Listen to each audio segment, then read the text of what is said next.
In its 160-year history, only the world wars had prevented the Open from being played.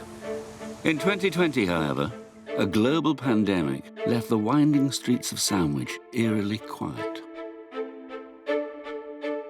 Royal St George's was made to wait another 12 months to serve as a world showcase, but that only heightened the level of anticipation surrounding its 15th staging of golf's original major. And the doors were anything but closed, as 32,000 spectators each day basked in the privilege of witnessing the world's best battle for supremacy on the English links. The road for the defending champion had been longer than most. Shane Lowry's guardianship of the Claret Jug was coming to an end almost 2 years on from his remarkable victory on the rain-swept links of Royal Portrush. Shane Lowry is the Open champion. I'd love to win it again, and I'd love to have the trophy again for another year, but I'm ready to give it back. Do you know what I mean? I'm ready for the tournament to happen. The Open Championship is just one of those events that is just so, so special. I'm looking forward to big crowds. I'm looking forward to just playing in the Open.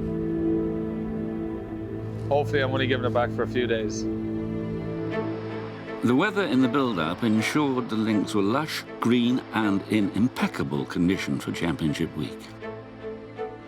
Since the first Open here in 1894, the elements and the severity of Royal St George's had at times pushed the world's finest to their limit. So it was in 2011, the last time the Open arrived here, when heavy rains and gusty winds meant only 4 players broke par. Led by one of the most popular winners in the championship's history, Darren Clarke. This time, though, the elements were calmed. 4 days of sunshine and perfect links conditions awaited the field, and the returning crowds. The wait was over. The 149th Open could begin.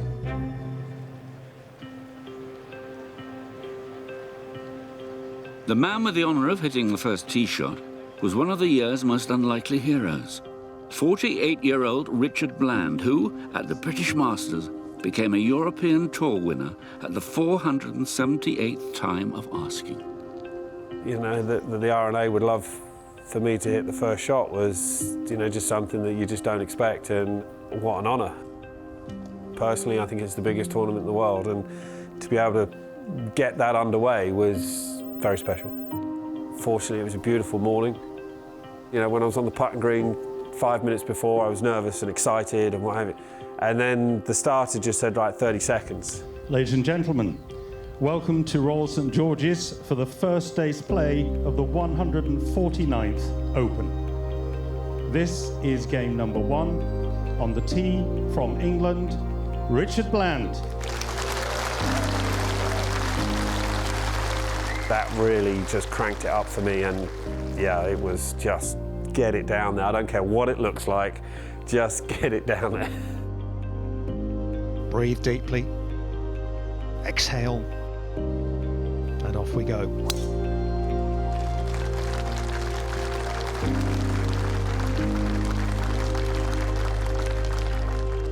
After I hit it, I noticed Martin stood to the right of the starter, and I just went over to him, shook his hand, I said, don't you ever do that to me again. But then I went back to him and I just said, you know, thank you for the honour, and, you know, something I'll remember, you know, for the rest of my life. Playing alongside Bland, fellow Englishman Andy Sullivan supplied the first sign of low scoring. He recorded 6 birdies on the way to an opening 67. Another early bird to prosper was Brian Harman.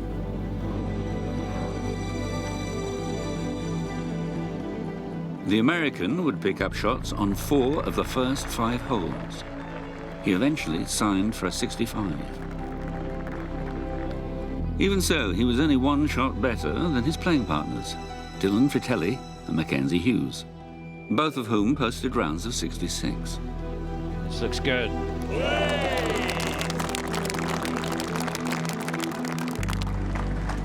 The defending champion was afforded a suitably warm reception on the first tee.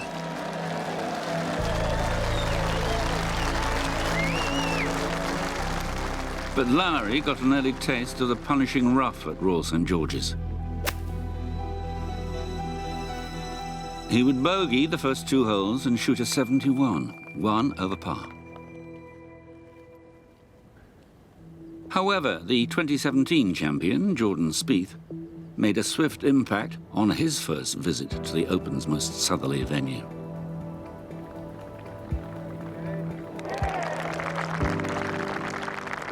When I first looked at it, I thought it was quirky, but in a good way. I thought it was going to be a really fun Open.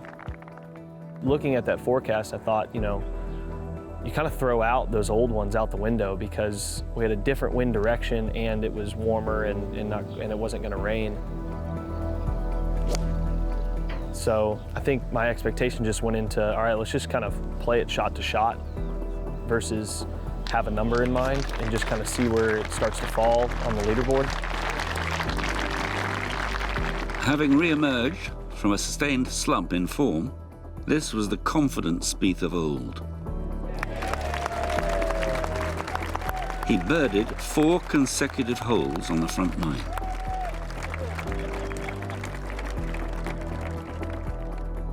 And continued to shine coming home.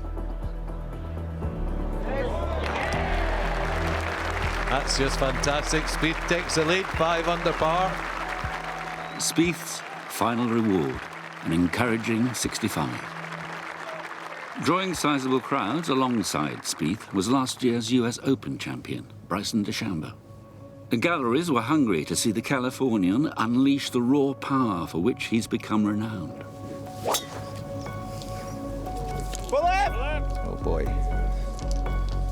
But accuracy, not length, is key on these links.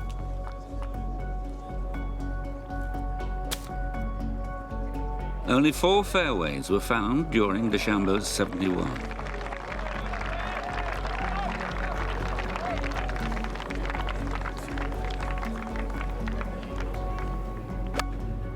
Masters runner-up Will Zalatoris looked to pose a greater threat.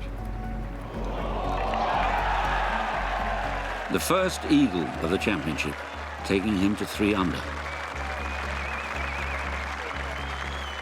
But an injury sustained escaping thick rough forced a premature end to his championship. The last time Louis Oosthuizen travelled to Royal St George's, he was returning the claret jug, having triumphed at St Andrews a year earlier. In the opening round, he looked like a man who wanted it back. I felt like I rolled it well going into the week. I putted really nicely, and I just need to give myself the opportunities, get myself in the fairway, get on the green, and just give myself some look at birdies, and definitely started rolling a few in on the second half of that 18.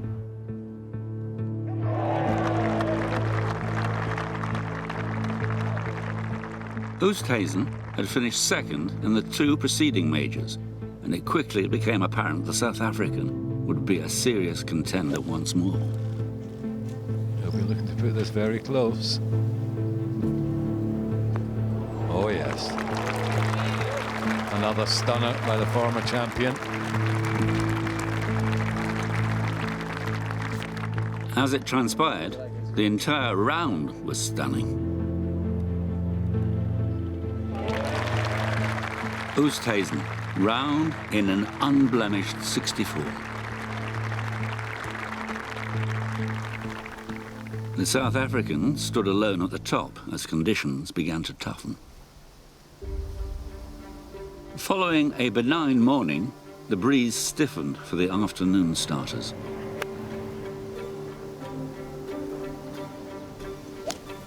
The inspiration that carried Phil Mickelson to glory at the PGA Championship only 2 months earlier deserted him as he carded an 80.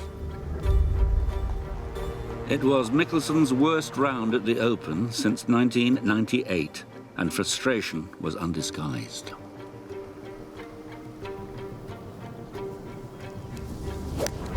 Yet others embraced the challenge.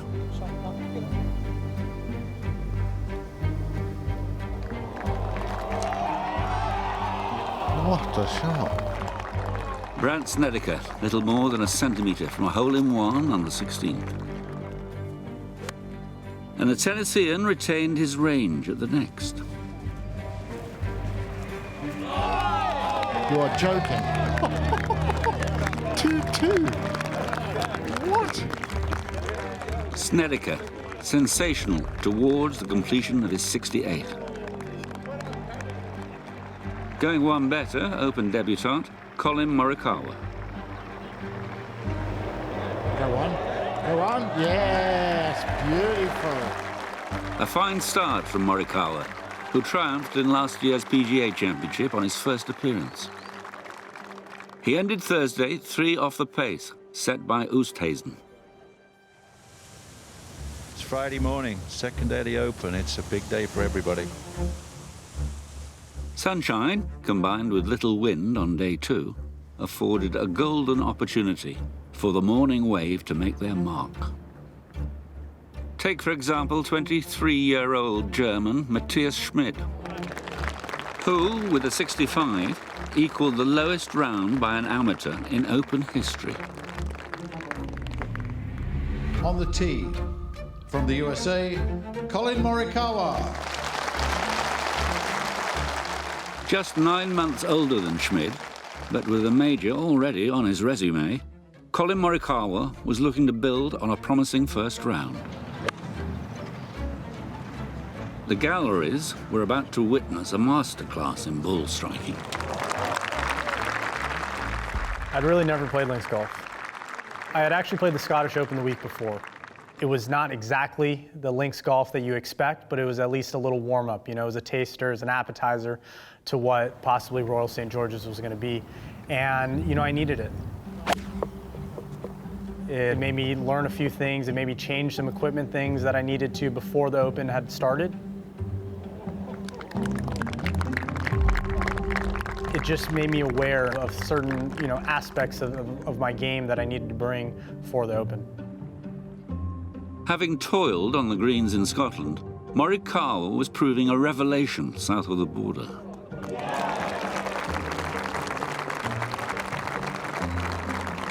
There's company for Louis Oosthuizen now, with Morikawa picking up his 3rd birdie of the day. Looking at the weather on Friday, it was calm as could be. There wasn't too much wind, there wasn't too much we had to deal with, so if you were in the fairway, you could stick to what you were doing. For me, that's hitting, you know, a little left to right cut shot. How about this? There is no better iron player on the PGA Tour than Morikawa. He is the best. You have to be able to play out of the fairways, especially when there's long rough like Royal St. George's had. And as you start to build momentum, you know, you have a lot of short irons, you have some mid irons in, and those are my strengths. You know, I was able to find fairways, I was able to capitalize on good shots and lucky bounces. And when you're just kind of in that rhythm, you follow that rhythm and you keep it going. And thankfully, we were able to post a low number Friday morning. Another exceptional approach to the 18th left Morikawa with a putt to tie the course record.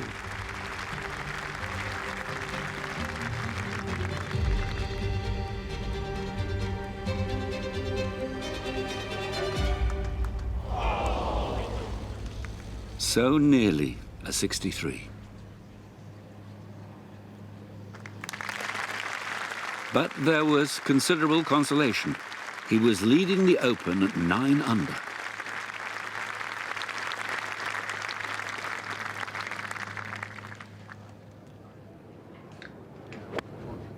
Morikawa wasn't alone in catching the eye. A very different type of lip-out for Argentina's Emiliano Grillo, who matched Morikawa's 64 to move to 6 under. Causing a stir elsewhere was the unheralded Marcel Siem.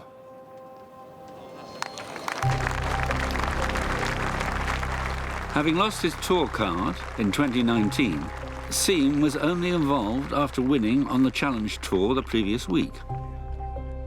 Buoyed by that success, the German, playing for the 13th week in a row, was determined to seize the moment.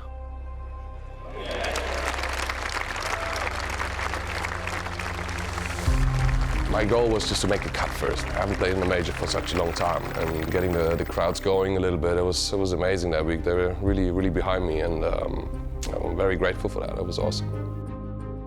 I mean, the buzz was so big that I actually forgot that I played so many weeks in a row because it was so exciting. Oh, he's made another one.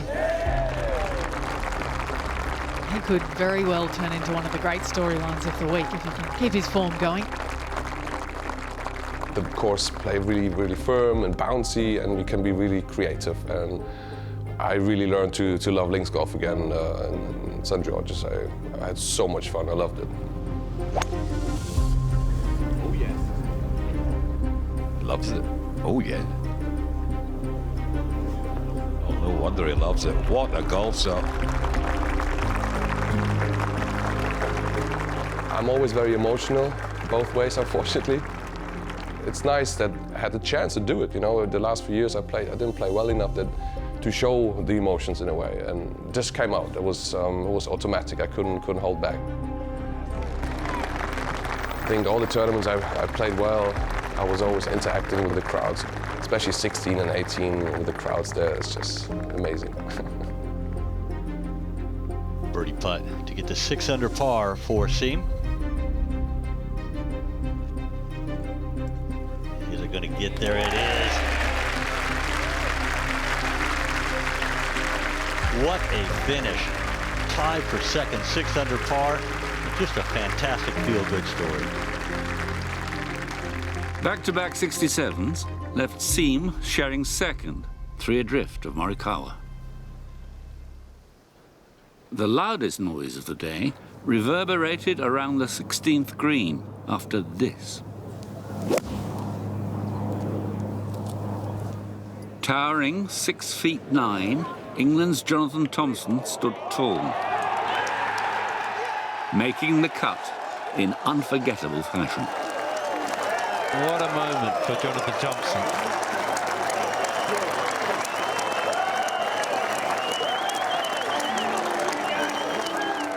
Yet several notable figures failed to make the weekend. Tyrrell Hatton and Patrick Cantlay among them. 2018 champion Francesco Molinari also missed out after failing to recover from a quadruple bogey on the par 3 6th. Oh, I know he's in serious trouble. Experiencing sharply contrasting fortunes was Jordan Spieth.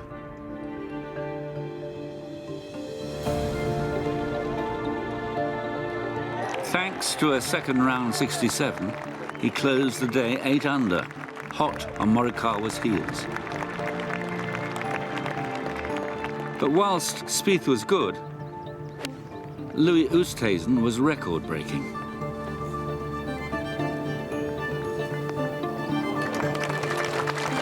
Just beautiful.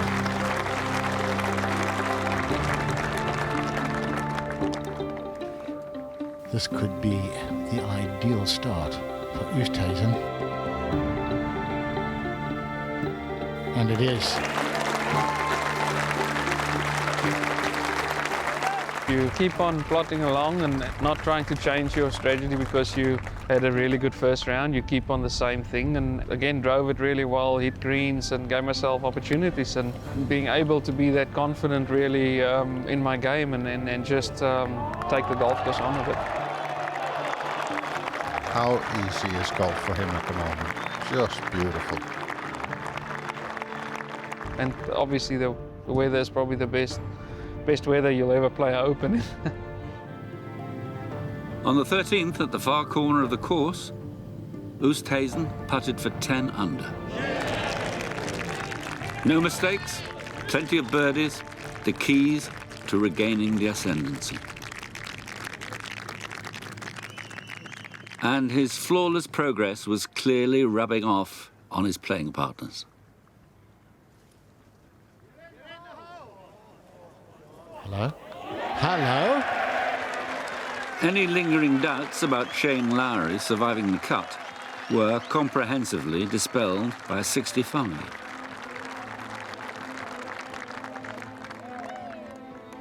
And direct from his breakthrough major victory at the US Open, Jon Rahm was beginning to vindicate his status as the pre-championship favourite.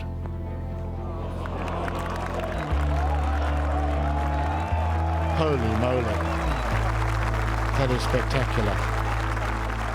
A superb 64 helped the Spaniard to move squarely into contention, together with world number 1 Dustin Johnson.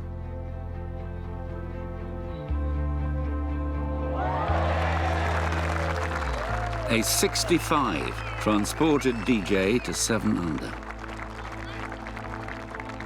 But on the 14th, where Johnson came to grief in 2011, Oosthuizen was in the mood to pile on more pressure.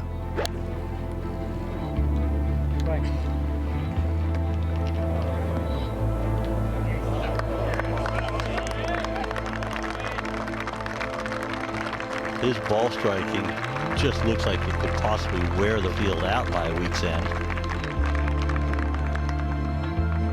This is to go to 12 under par. Good line, good line.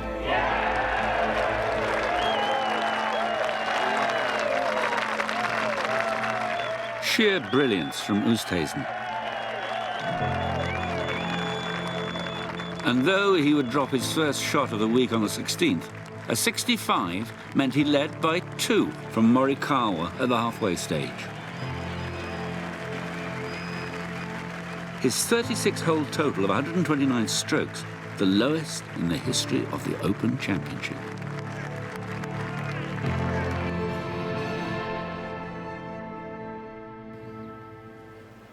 With Oosthuizen rewriting the record books and the elements refusing to come to the course's defence, the R&A responded with a testing setup on Saturday.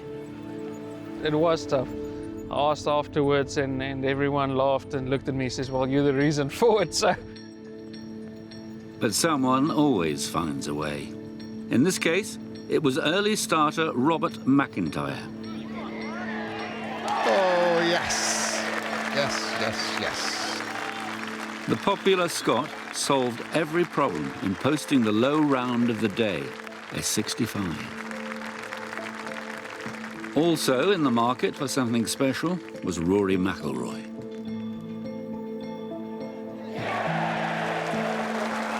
Dead weight, dialing in the pace.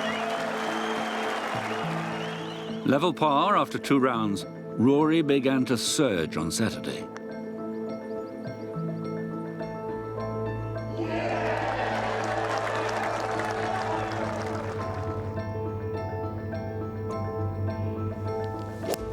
Five birdies on the front 9 saw him climb towards the first page of the leaderboard. Rory's on song. He's popular, isn't he? The reaction of the galleries said it all. This, they thought, was the 2014 champion back to his best. Instead, a disappointing stretch coming home stifled McIlroy's title ambitions for another year.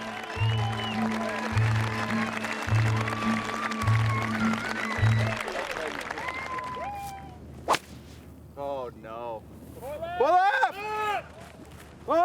A wayward 72 and 3 over for the championship meant Bryson DeChambeau would not mount a challenge either.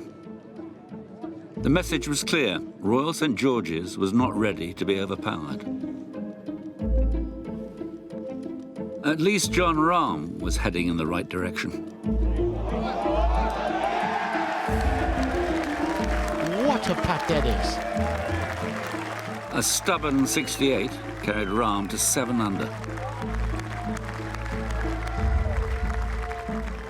That, despite not enjoying the most profitable outward 9, unlike Jordan Spieth. Kick right somehow.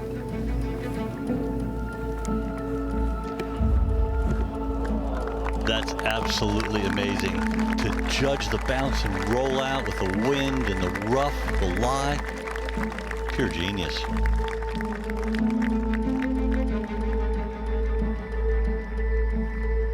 Spieth covered the front 9 in 32. And as a result, claimed a share of the lead alongside Oosthuizen at 11 under.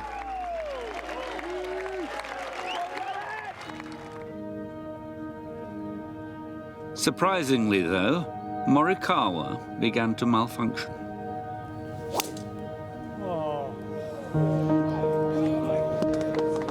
A poor drive on the second led to a bogey, and he would leak another shot 3 holes later. I wasn't happy. I really don't get angry with my caddy too much. I had thought I hit a decent tee shot on 5, and he said, "Good shot." And I was already flustered in my head, and I never get mad at him. I really keep a level head. Landed right above the bunker. Almost hit it OB on my next shot. Ooh, that's out of bounds over there. And I almost lost my cool.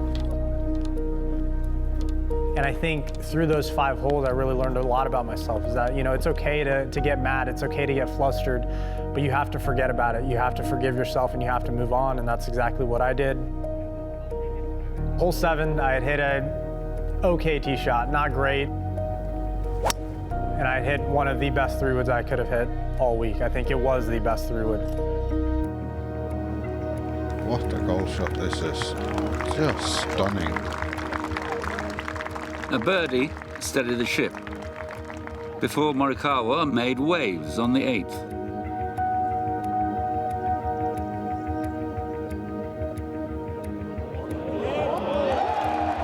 Collin Morikawa, a much-needed birdie. And that was kind of a game changer. That kind of propelled the rest of the round and brought me back into the tournament and brought my head back into realizing, okay, this is what we're playing for. We're playing at a major, we're playing for the Open Championship. The downs, then ups of Morikawa were in stark contrast to the serene progress of his playing partner.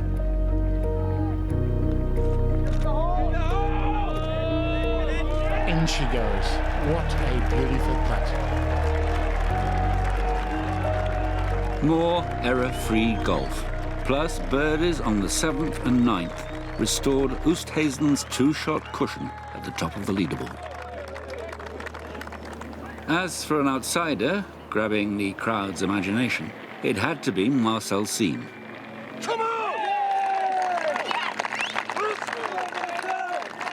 But in common with so many others down the years, the animated German came unstuck on the 14th. Don't you dare. Oh, no. No, an iron for safety and over the fence. That is horrendous. There was so much pressure all of a sudden. I thought, okay, now you can throw away the whole tournament if you screw this up.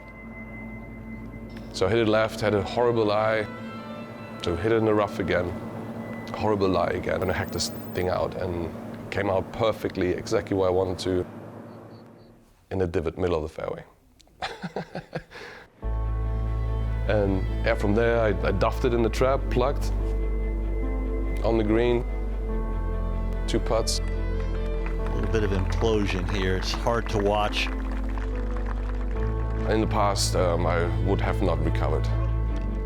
That was the reason why I lost my card as well. There was things like this happening on a golf course. I was, you know, felt sorry for myself. How can this happen to me? Unfortunately, it's going to be a triple bogey 8. And I said, come on, you need 1 or 2 birdies coming in you know, to have a chance to stay in the top 10. Marcel Siem, this is for birdie on 16. There you go. I'll get him going. Hold that one, and I went ballistic. It was even get the goosebumps here again now.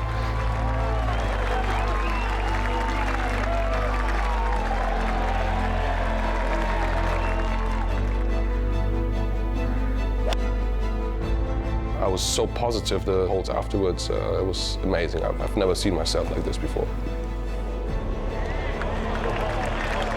How about this one from Marcel Siem? Yes, sir.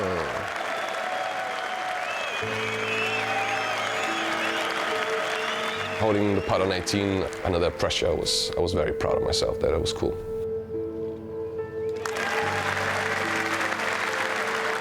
The 14th was forgotten.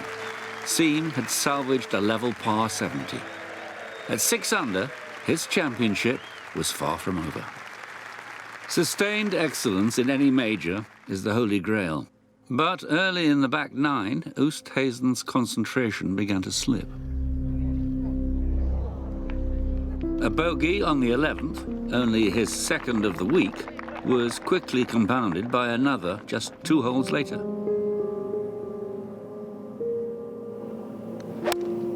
At the same time, Morikawa was finding his feet.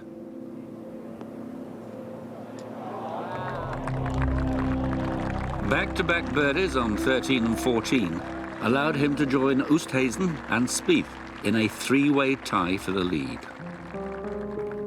But Spieth was about to suffer 2 blows on the closing holes.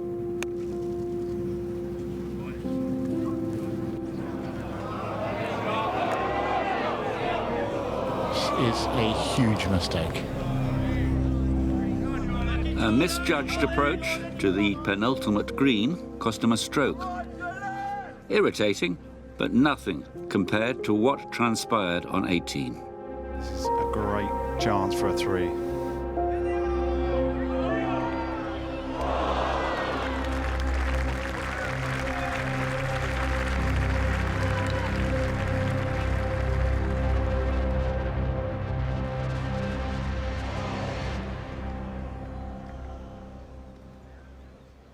When I look back now, I'm probably more frustrated than when it even happened. And I didn't think that it threw out the tournament or anything, but I thought, I had an opportunity to be in the final group, and that was really what hurt more. You just wonder the thoughts that goes through the head of Jordan Spieth here. He'll be really, really annoyed with himself with those last 2 holes.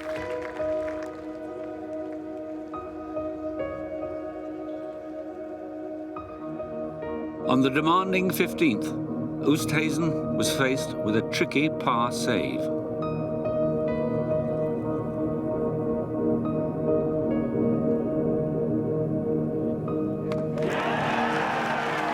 Huge putt for Louis Oosthuizen.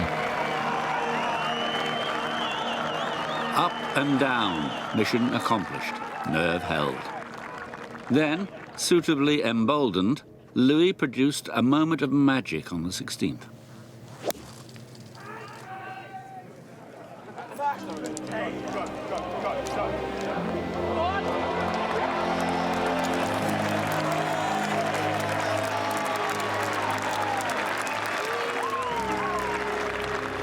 Oosthuizen's temporary blip appeared to be precisely that, as he putted to recapture the outright lead. It is a birdie at 16 for Louis Oosthuizen. And he does move back to the top on his own.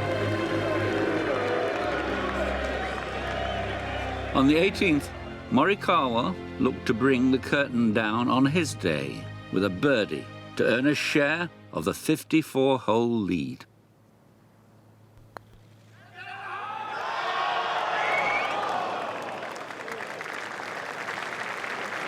He had to settle for par, a 68 and a place in the final group on Sunday.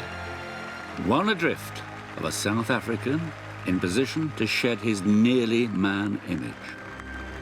He's been in this situation so many times the last couple of years. Eventually, you'll have to say that he's going to be the one that comes out on top.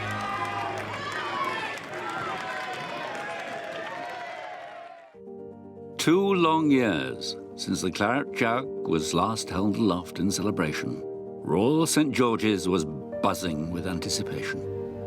On the final morning, chief among the day's many imponderables, who would finally succeed Shane Lowry as Open champion?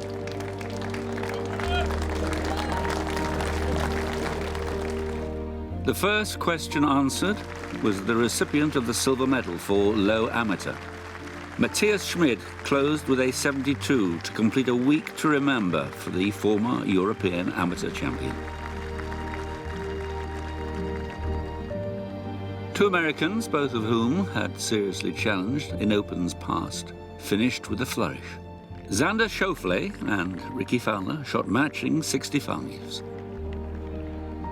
That score was equalled by Bryson DeChambeau, who finally got to grips with Royal St. George's, finishing in red numbers for the week.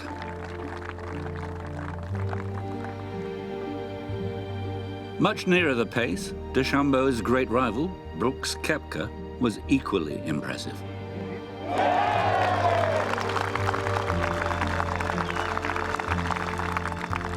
On the 18th, the four-time major champion faced a makeable putt for a 64.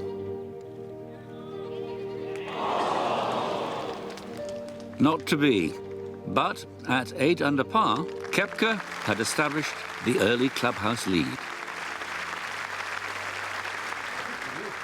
As the almost ever-present sun continued to beat down, the final group strode onto the first tee, primed and ready for battle.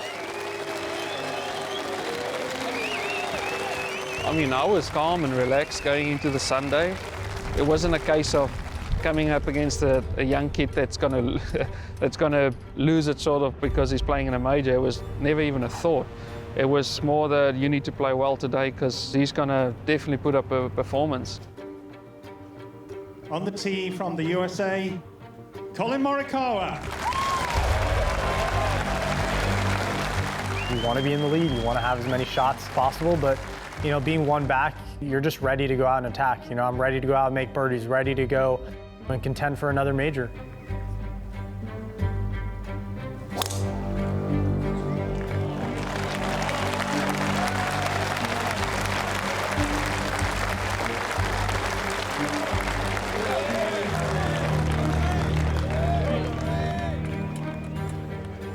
The occasion dictated that tension was high, and on the 4th, Oosthuizen was first to falter.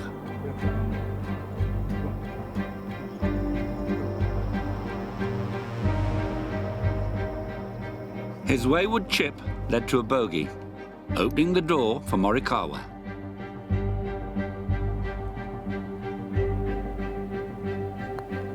Just for a share of the lead. Nicely done.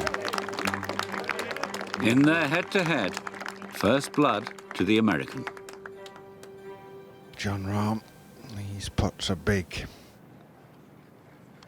All week, putting woes had kept the reins on Jon Rahm's charge. But his play from tee to green had been exceptional.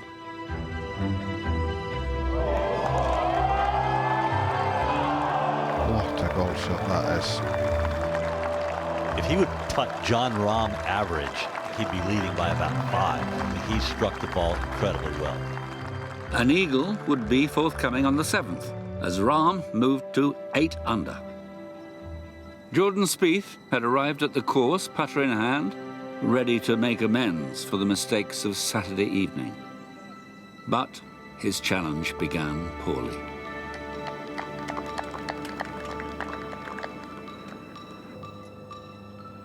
After dropping a shot at the 4th, another setback was imminent, this time in the form of a bogey on the 6th. The first 6 holes were not ideal. Then I kind of thought, man, I may have taken myself out of the tournament. I got to the 7th tee and I told Michael, I was like, all right, you know, we might not be in this tournament anymore. He's like, no, hey, don't say it. I'm like, no, I don't mean that in a bad way. I mean, like, you know, let's just free roll now. Like, forget about the tournament. We're just gonna play. We're just gonna free roll, make as many birdies and eagles as possible. If I shoot 2 over here on in, it doesn't matter. But if I shoot 6 under, you know, it's nice. So we need to fire at pins, kind of throw away the game plan and say we're gonna go add everything. And it does take a little weight off when you're able to do that. Spieth's new attacking philosophy would pay rapid dividends.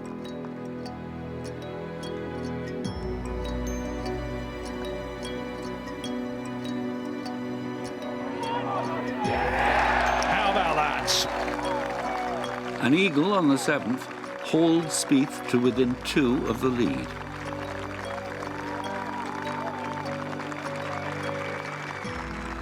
And another birdie opportunity presented itself at the 9th. Just to get into double digits under par. And really started to feel like I got in a groove there. And when that one went in, I thought, you know, all right, I'm right back in this thing. I can make maybe 2 or 3 more and win this golf tournament. Given his Birkdale heroics, Spieth's self-belief was justified. But he wasn't alone in discovering momentum. Dylan Fratelli had this putt for 9 under. Whoa, sneaks in the back door. But just as things looked promising for the South African, he tangled with heavy rough on the 11th. A double bogey reversed the mood, and in the final group, Fratelli's compatriot, Oosthuizen, was also in trouble. A bad mistake on the par 5 7th. I was trying to, hit the lob wedge off the uphill lie with softish sand. And I caught the ball first. Oh, no. And then I had a horrible lie on the other bunker and ended up making a bogey, which, that sort of changed a lot. It didn't get me thinking, I didn't think, oh man, this is, the end of the tournament. We're on the 7th hole. But I thought, okay, maybe this could change something. So I hit a great chip. I think all day I was hitting quality chip shots. Stunning. Just a perfect strike. Tapped it in. I think he was struggling. He ended up making a 6, and tides have turned. I think I went from 1 down to now 1 up. And on the 8th hole, Morikawa delivered another moment of brilliance. It was a blind approach shot. Pin was tucked back right. I had to walk a little on the left side to kind of see where the pin was. It was a perfect number. It was as stock as what a Collin Morikawa golf swing would be.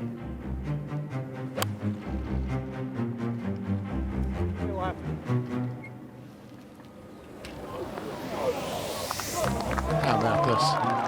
How about this? What an unbelievable golf game.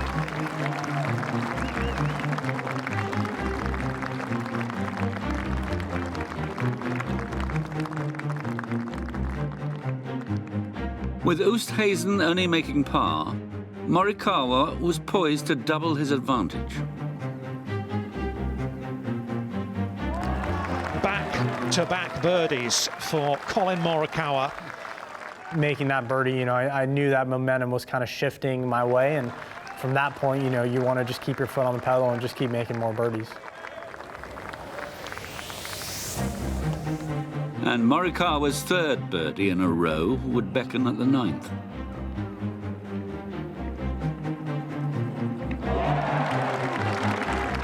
Nine was huge.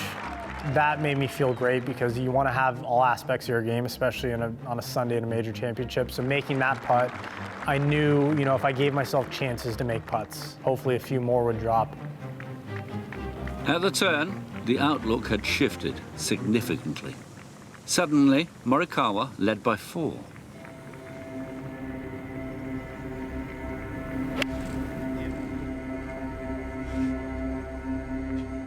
Marcel Siem, one of the unheralded stars of the championship, walked up the 18th to great acclaim, having authored the last chapter of a crowd-pleasing comeback story.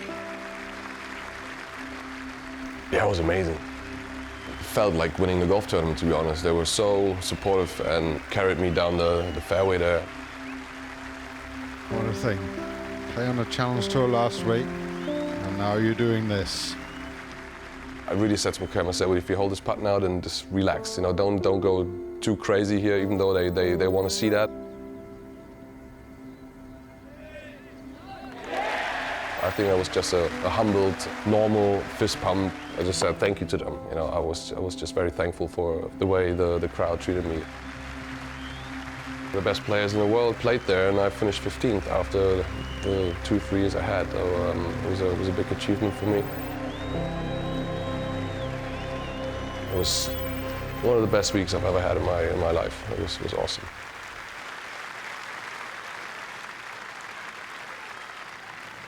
Well accustomed to generating huge Sunday cheers, Jordan Spieth wasn't waving the white flag. Are you surprised? He's like clockwork. Spieth eating into Morikawa's lead, and on the same hole, the leader found trouble. I had heard Jordan made a birdie. I knew where the pin was. It was very accessible. I hit my tee shot a little right and just hit one of the worst approach shots I could have asked for, especially in that time. Oh, doesn't like it. Standing on 10, Colin looked like he was definitely going to make a bogey. And if he weren't careful, he could make a double. He was in a really thick grass right back of the green. It's not a shot you take on. It's a shot you're just in the middle of the green and maybe you make a 30-footer.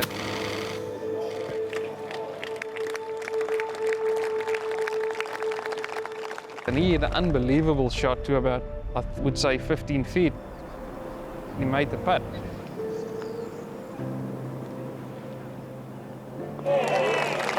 The man's made of tungsten, just as tough as they come. And I missed my 18-footer or something for birdie, where we both walked off with a par, and it's sort of like, man, that was a hole where I should have at least picked up one. The 11th isn't easily conquered, but Oosthuizen knew he needed something out of the ordinary to reinvigorate his push for the jug. Needs to grab this round and get going. And that's a good start. Oh, my word! A birdie too for Oosthuizen, who, since triumphing at St Andrews in 2010, had been runner-up in every major, 6 second-place finishes in all.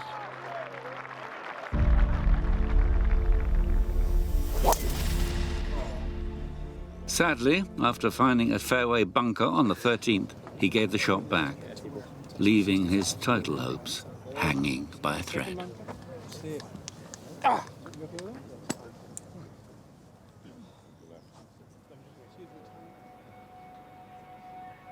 Spieth had now emerged as Morikawa's greatest threat.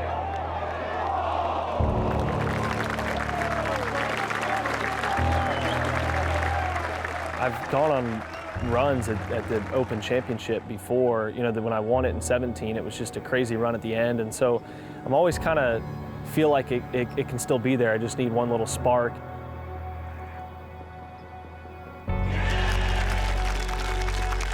Jordan Spieth is not going away.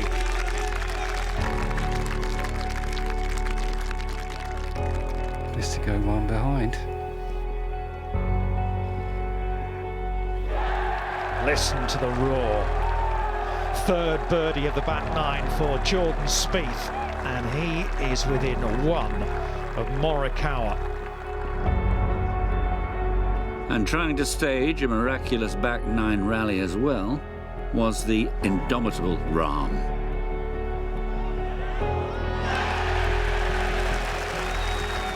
Three birdies in succession, including that crowd pleaser on the 15th, moved Rahm to 10 under. And with the galleries willing him on, he tackled the last par 3 at Royal St George's.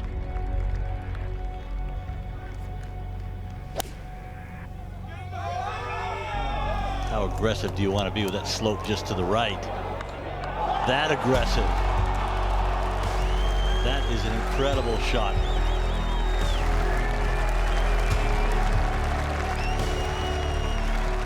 What a rare competitor, Rahm, reveling in the fight, refusing to accept defeat. As was Oosthuizen on the 14th.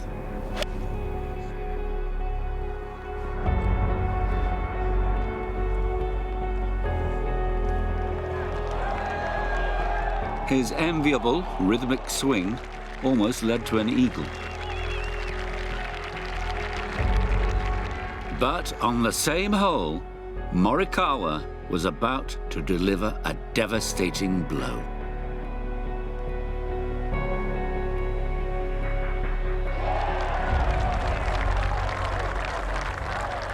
This is one of those putts where to see it go in, those are the times you know that, it's just one of those days. You just know that if you're able to keep putting pressure on these guys, hitting quality golf shots, that it's going to be very hard to catch. They're going to have to do something very special. And that was kind of the momentum shift that I knew. Making that birdie still kept that kind of gap of, I think, of a shot or two with a few holes remaining. Now, two adrift, only birdies would suffice for Spieth. But his putt on the 15th slipped agonizingly wide. Meanwhile, on the 17th, it was make or break for Rahm. The story of his championship. A cold putter meant for the Spaniard, the 149th Open was one that got away. But winning an Open is never easy, and on the 15th, Morikawa gave the chasers a glimmer of hope by missing the green. Once again, I put myself in one of the worst places you can put it.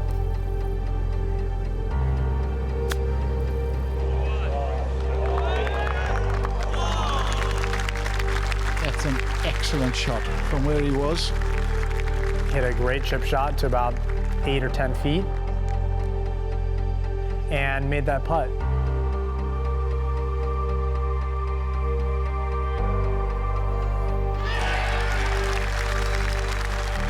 That was just to keep that lead from Jordan, from Louis, from Rahm.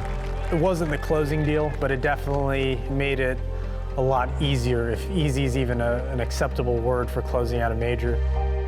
Spieth's race was run. He could dig no deeper. And apart the last, where a short putt had been missed 24 hours earlier, left him on 13 under. On a day like that, where guys are going to play really good golf, you just got to be starting tied for the lead or in the lead so you can control your own destiny. But very proud of the way the last 12 holes went, loved the fight, and I thought if I shot what I shot, I'd be in a playoff or win. Colin just played that well, and he started ahead. Leading by 2, playing the 18th is no guarantee of victory. But after safely finding the fairway, Morikawa was within touching distance of glory. One trusty golf swing.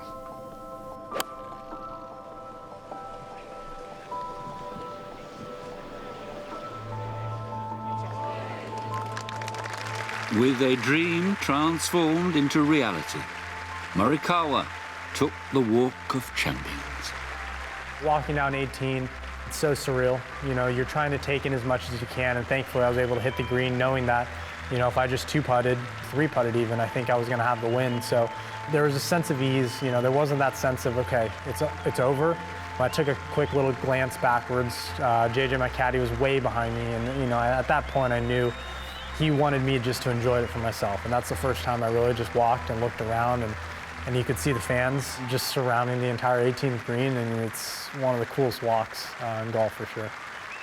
As with Ben Curtis, the champion at Royal St George's in 2003, Morikawa was about to see his name engraved on the claret jug at his very first attempt. The winning feeling didn't hit me until I hit my birdie putt.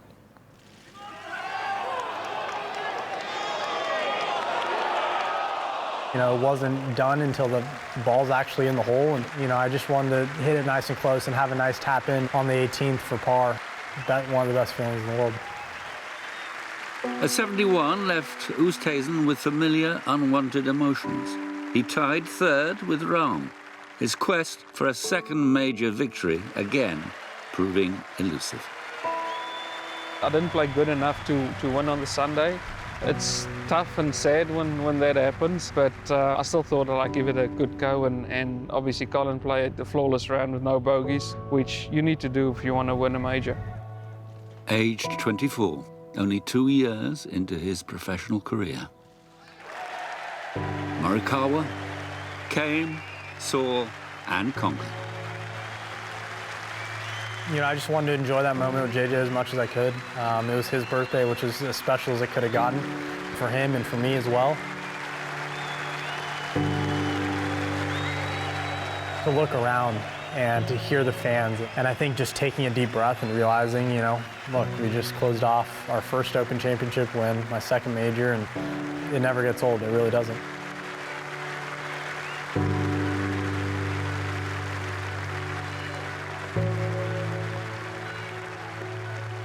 With a score of 265, the winner of the gold medal and the champion golfer of the year is Collin Morikawa.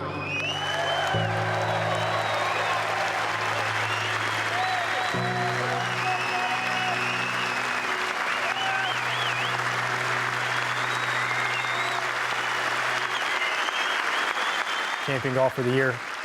I think it's one of the coolest titles to have. You hear it almost every time you tee it up now, and you get chills.